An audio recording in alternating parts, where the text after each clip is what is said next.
Winaityinaityi Pangkara, the country of the birds.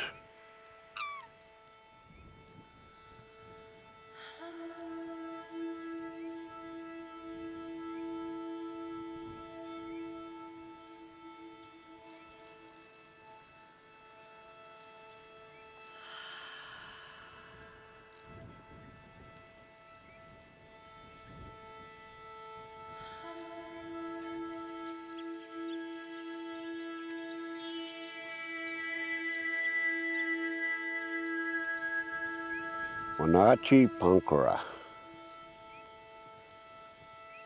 the home of Bernardi Mayo, the Northern Kaurna people.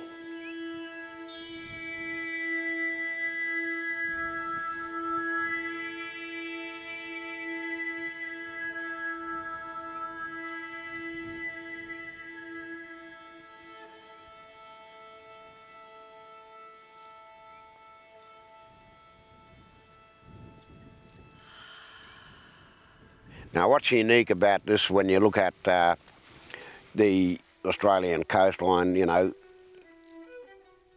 we've got pockets of samphire coast, mangroves,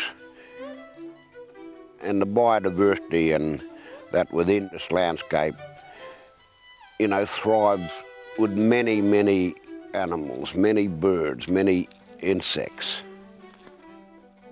The food, the medicines of our plants, the seaweed itself is unique. It gives rise to the sea waters where, you know, an abundance in food for our people, food for our birds. It is a very unique piece of coastline. I hope we don't take it for granted no more.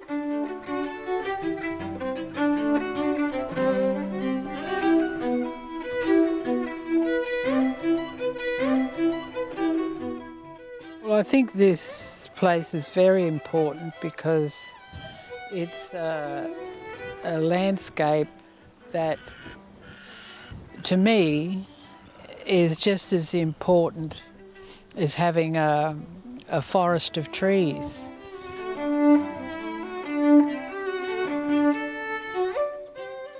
Nowhere else in the world can you find these ancient foods. And I think they're worthy of noting and looking after.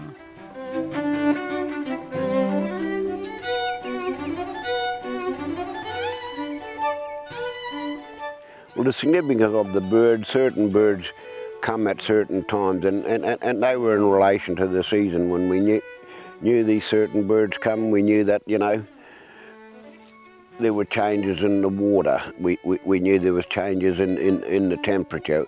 Certain animals come out, certain plants started to flower, what was edible, what wasn't edible.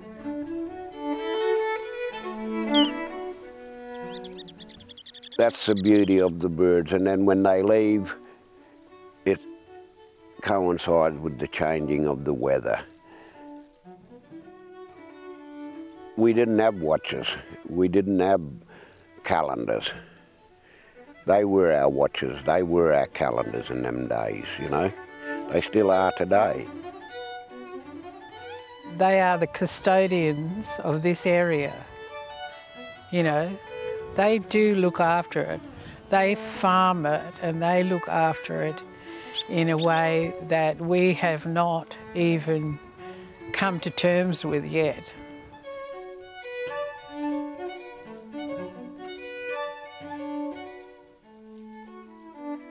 To me, the most important thing about the Adelaide International Bird Sanctuary is that it is the end of the Flyway. It is the point at which everything stops. We're like in a pristine wilderness compared to the other beaches in the world, and so it's a very special place, and this is why we felt that we needed to protect it at all costs.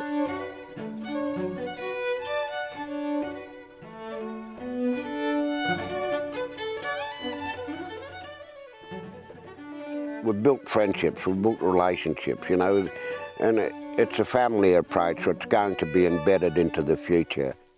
And most certainly that helps me from the Aboriginal position, because we're not alone in how we deliver this message and how we enhance our community and our younger generation. That is the beauty of this, is that there's no more alone when we care for our family of birds and their environments, their home, because our home is their home is our home, and we now have that approach, and that's how we will deliver it into the future.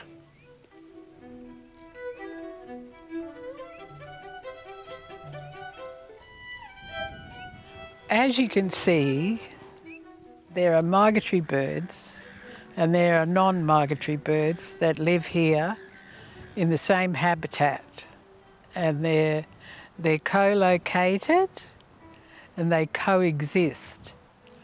Now, if birds can do it, I can't see why humans can't do it. A bit better than what they've been doing.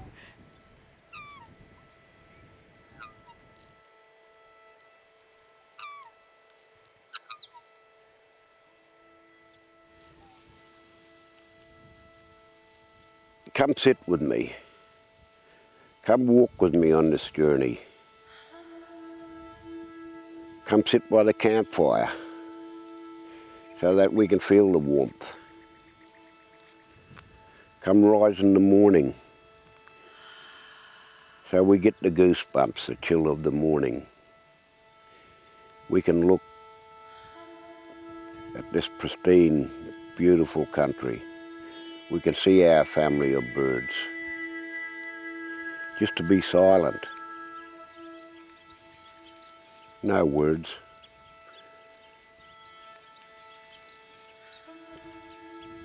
Winaityinaityi Pangkara, the country of the birds, the national park.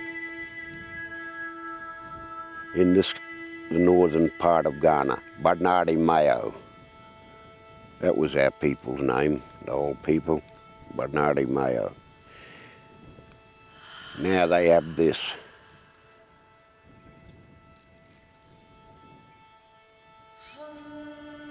It must be something that draws them back here like a magnet.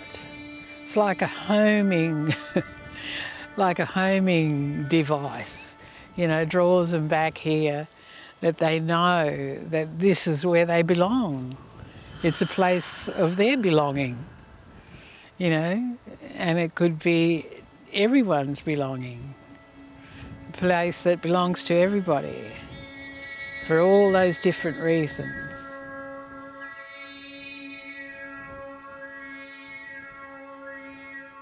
It could be a sanctuary for everybody.